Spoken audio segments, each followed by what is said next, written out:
everyone, welcome back to the Half Soybean channel. My name is Sharon and today we are going to be making a dress that I saw on TikTok. So these days I find that there is nothing more appealing than just scrolling through TikTok and hours fly by without me even realizing. So like I do every day, I was just scrolling the other day and I saw this girl wearing a beautiful dress. It looked so amazing on her. Her name is Jamie and I saw that she had tagged the store, which is an Australian online fashion retailer. So I got investigating right away, put my thinking cap on, my glasses. Okay, now screw the hat. Okay, let's have a look at the fabrication. 55% cotton and 45% polyester. Lightweight fabric with stretch. I thought it was just cotton and polyester. Why is it stretchy? Okay, that's a bit confusing. Okay, so it's lined, so I'll need some lining fabric. And I looked at this dress and I thought, wow, I don't think I've actually quite seen anything like it before. It had some trendy elements to it, like the puffy sleeves and the square neckline, but I hadn't seen those designs specifically paired with a cutout at the waist and with the drawstring ruching detailing. I think I just have to figure out some pattern pieces for this now. Is that even focused? Yeah, I'll draw it up for you nicer, but I think that's what we need. We start off with this trapezium and I'm giving myself flashbacks to math class and I don't know if I like it, but anyway, the first length is A, the measurement from your armpit center to armpit center. B is how wide you want the skirt at the bottom and I set my B as 2/3 of my hip circumference. C is how long you want the entire dress from your chest to the hem. D and E is for the armpit cutout, which I freehanded after I cut out the main trapezium. But measure it if you can, and it shouldn't be too tricky. F is the length of where you want the side cutouts to start. G is how tall you want the cutout from the side to be. Mine was 6 inches for reference. And H is how far the cutout goes towards the center of your body. Mine was 5 inches. And just a reminder that it's always better to cut less to begin with if you aren't sure, since you can't go back once you cut too much. Then we have the small upper back pieces. They should be F units tall and also have the armpit cutout similar to units E and D. You want 2 of these. Then we have marked the width X. We use that as a basis to create the back skirt piece. It should be a trapezium 1.5 times the length of X and the bottom edge is 1.5 times B as well. Then we have a strap and a regular puff sleeve pattern. It should look something like these. There are a couple of things that I want to change design-wise about the original dress. For example, I think for my personal liking, it's a little bit too much skin. So I want to make all the cutouts a little bit smaller. You can cut however much you want to cut out of your curves and like how much coverage you have on the back, etc. I also wanted mine to be a baby yellow rather than the baby blue. I got a cotton spandex blend since they did say it was stretchy on the website. My lining fabric was just a regular poplin fabric and I thrifted 19 meters of this stuff for $2, so we're going to be using it as straps. So there you can see my trapezium folded in half. I am marking out my hourglass cutouts according to the pattern I showed you earlier. You can cut the armpit curves just by pinning the trapezium to yourself and marking it out. I eyeballed the back skirt using the front piece and made it approximately 1.5 times wider. So I definitely messed up the sleeves by not making it big enough at the top. I couldn't recut it because I had limited fabric available, so I only got the desired puffiness at the bottom, but that's okay, just learn from my mistake. This is a visual aid of what the pattern pieces look like on the mannequin.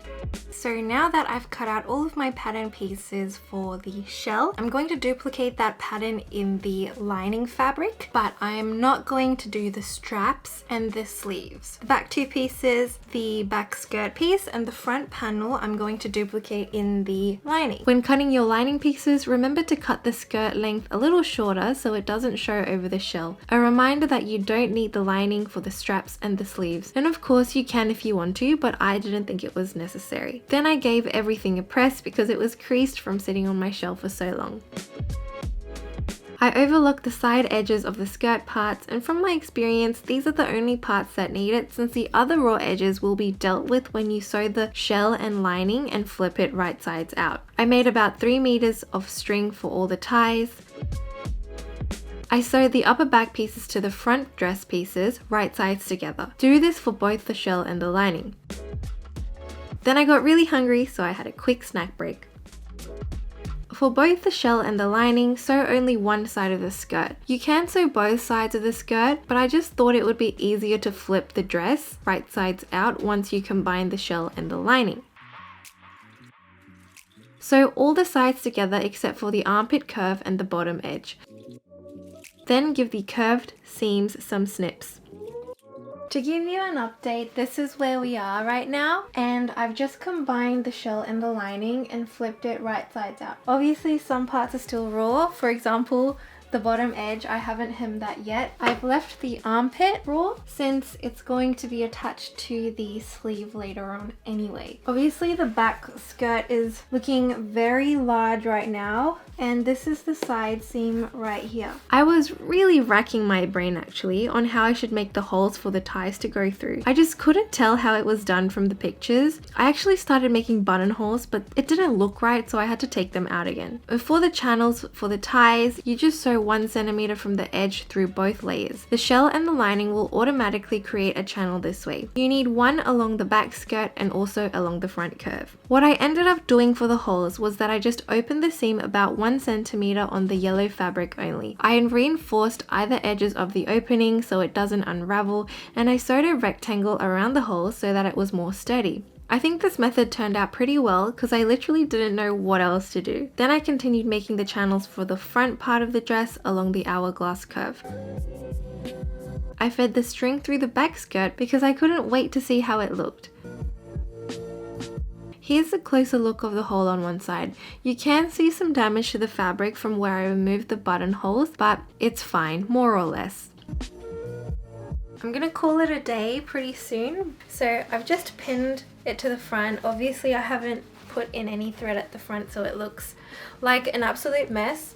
But this is what the back of the skirt looks like. I just put in the string for the back. This is how much gathering you get. Yeah, I think it's turning out how I envisioned, but we will have to see until tomorrow.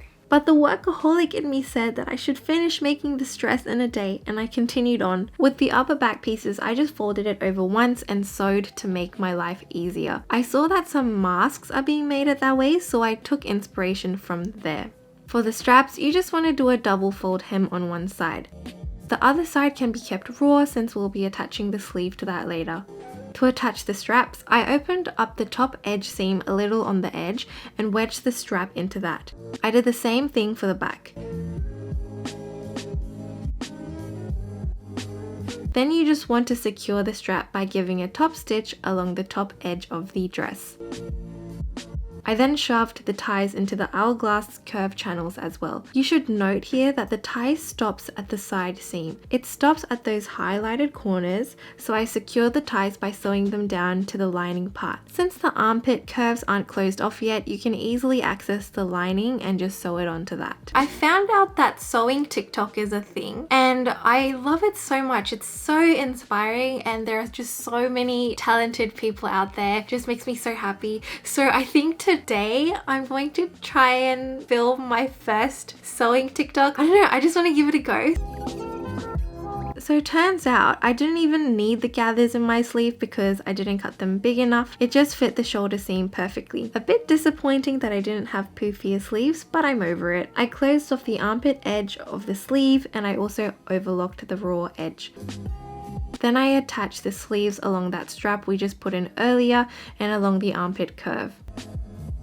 Then I made a channel along the bottom of the sleeve by folding it twice up and sewing along that edge. Leave about a centimeter gap so you can feed some elastic through. With a safety pin, I put the elastic through the sleeve, sewed off the elastic and closed off the channel. To finish the sleeve, I overlocked all the raw edges on the inside, going around the armpit seam and shoulder and back. Finally, I hemmed the outer skirt by folding twice up and sewing that down. And with the lining, I overlocked the edge and just folded once and sewed it down. And that finishes the dress, and here is the final look. Okay, so I should say before I forget, there is another pair of ties that goes just under the nape of your neck, and I forgot to film that, but it's super easy, so you'll be fine. because I hadn't gone filming out of my house in a while, I decided to go to the park. Except it was a very short-lived expedition as I got chased by a magpie. It's mating season for magpies in Australia, so they're super protective of the area surrounding their nests. It kept attacking my hair clip, and apparently that's because they're threatened by shiny objects. Anyway, I had to run back home and do the rest of my filming there. I've got to say though, this is my new favourite dress. Okay, I've already mentioned the underwhelming puff sleeves already, and you could say it's what makes my dress the Wish version of the actual dress, but I'm not mad, it's still cute. I pumped out this baby in 13 hours and I can't believe it. I still have carryover fatigue from it, but it's so worth it. Other than that, thank you so much for watching and I will see you very soon in the next video. Bye!